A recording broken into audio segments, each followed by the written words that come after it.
पुराणों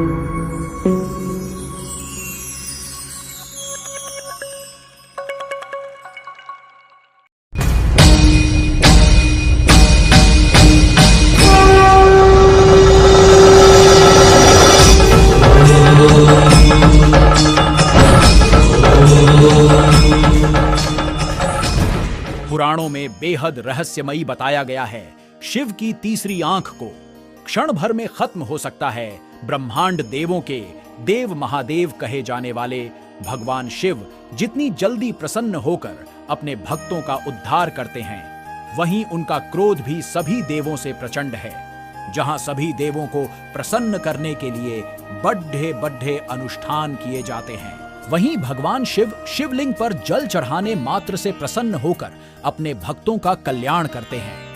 आइए जानते हैं भगवान शिव की तीसरी आंख के रहस्य के बारे में विस्तार से। पुराणों में भगवान शंकर के माथे पर एक तीसरी आंख के होने का उल्लेख है। उस आंख से वे वह सब कुछ देख सकते हैं जो आम आंखों से नहीं देखा जा सकता। जब महादेव तीसरी आंख खोलते हैं तो उससे बहुत ही ज्यादा ऊर्जा निकलती है। एक बार खुलते ही सब कुछ साफ नजर आता है। फिर वे ब्रह्मांड में झांक रहे होते हैं। ऐसी स्थिति में वे कॉस्मिक फ्रीक्वेंसी या ब्रह्मांडीय आवृत्ति से जुड़े होते हैं। तब वे कहीं भी देख सकते हैं और किसी से भी प्रत्यक्ष संपर्क स्थापित कर सकते हैं। भगवान शिव की तीसरी आंख को प्रलय कहा गया है। ऐसी मान्यता है कि एक दिन भगवान शिव की तीसरी आंख से निकलने वाली क्रोध अग्नि इस धरती के विनाश का कारण बनेगी। शिव जी के तीनों नेत्र अलग अलग गुण रखते हैं, जिसमें दाहिने नेत्र सत्व गुण और बाह्य नेत्र रजोगुण और तीसरे नेत्र में तमोगुण का वास है। भगवान शिव ही एक ऐसे देव हैं जिनकी तीसरी आंख उनके ललाट पर दिखाई देती है, जिसके कारण इन्हें त्रिनेत्रधारी भी कहा जाता है, जिनमें एक आंख में चंद्रमा और दूसरी में सूर्य का वास है और तीसरी आंख को विवेक माना गया है। शिव जी के मस्तक पर दोनों भौहों के मध्य विराजमान उनका तीसरा नेत्र उनकी एक विशिष्ट पहचान बनाता है। माना जाता है कि शिव का तीसरा चक्षु आज्ञा चक्र पर स्थित है। आज्ञा चक्र ही विवेक बुद्धि का स्रोत है। तृतीय नेत्र खुल जाने पर सामान्य बीज रूपी मनुष्य की संभावनाएं वट वृक्ष का आकार ले लेती हैं। आप इस आंख से ब्रह्मांड में अलग अलग आयामों में देख और सफर कर सकते हैं। वेद शास्त्रों के अनुसार इस धरा पर रहने वाले सभी जीवों की 3 आंखें होती हैं। जहां 2 आंखों द्वारा सभी जीव भौतिक वस्तुओं को देखने का काम लेते हैं, वहीं तीसरी आंख को विवेक माना गया है। यह दोनों आंखों के ऊपर और मस्तक में मध्य होती है, किंतु तीसरी आंख कभी दिखाई नहीं देती है।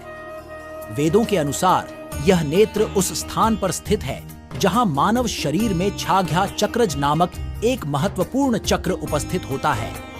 आज्ञा चक्र का अर्थ है हमारे शरीर में सकारात्मक ऊर्जा की शक्ति। इस चक्र को जागृत करने का अर्थ है मानव शरीर में संपूर्ण आध्यात्मिक ऊर्जा का समुचित प्रवाह होना। इसी आज्ञा चक्र के स्थान पर आत्मा का प्रबोधन, ज्ञान प्रस्तुत और केंद्रित होता है। जो व्यक्ति इस ऊर्जा को जागृत कर लेता है, उसे सभी प्रकार की शक्तियां प्राप्त होती हैं। इस ऊर्जा के जरिए व्यक्ति ब्रह्मांड में सभी कुछ देख सकता है। भगवान शिव मानव का शुद्धतम स्वरूप हैं। वे ब्रह्मांड में सब कुछ देख सकते हैं। वे अतीत में देख सकते हैं, वर्तमान पर नियंत्रण रख सकते हैं और भविष्य भी देख सकते हैं। वे त्रिकालदर्शी हैं। तीसरे नेत्र के द्वारा आज्ञा चक्र सक्रिय होता है। पुराणों के अनुसार भगवान के तीनों नेत्रों को त्रिकाल का प्रतीक माना गया है, जिसमें भूत, वर्तमान और भविष्य का वास होता है। स्वर्गलोक, मृत्युलोक और पाताल लोक भी इन्हीं तीनों नेत्रों के प्रतीक हैं। भगवान शिव ही एक ऐसे देव हैं जिन्हें तीनों लोकों का स्वामी कहा गया है।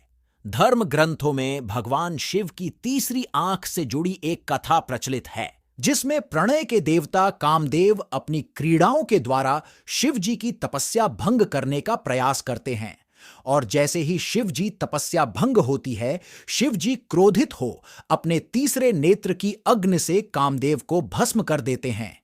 यह कथा मनुष्य जीवन के लिए प्रेरणा का स्रोत भी है। कामदेव का वास प्रत्येक मनुष्य के अंदर होता है। उसे अपने विवेक और बुद्धि द्वारा मन में उठने वाले क्रोध और अवांछित काम वासना को शांत करना चाहिए। वैज्ञानिक रहस्य मस्तिष्क के दो भागों के बीच एक पीनियल ग्लैंड होती है। तीसरी आंख इसी को दर्शाती है। इसका काम है एक हार्मोन्स को छोड़ना जिसे मेलाटोनिन हार्मोन कहते हैं, जो सोने और जागने के घटना चक्र का संचालन करता है। जर्मन वैज्ञानिकों का ऐसा मत है कि इस तीसरे नेत्र के द्वारा दिशा ज्ञान भी होता है।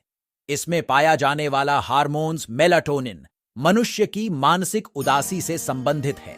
अनेकानेक मनोविकारों एवं मानसिक गुणों का संबंध यहां स्रवित हार्मोन्स स्रावों से है। यह ग्रंथि लाइट सेंसिटिव है, इसलिए काफी हद तक इसे तीसरी आंख भी कहा जाता है। आप भले ही अंधे हो जाएं, लेकिन आपको लाइट का चमकना जरूर दिखाई देगा, जो इसी पीनियल ग्लैंड के कारण है। यदि आप लाइट का चमकना देख सकते हैं, तो फिर आप सब कुछ देखने की क्षमता रखते हैं। यही वो पीनियल ग्लैंड है जो ब्रह्मांड में झांकने का माध्यम है।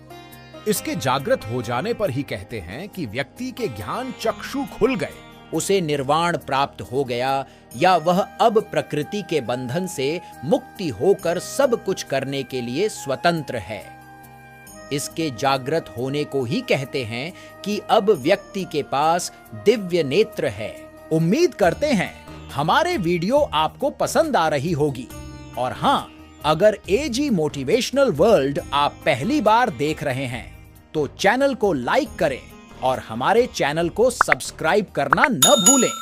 अब दीजिए अपने दोस्त को इजाजत, फिर मिलेंगे नई कहानी के साथ। धन्यवाद।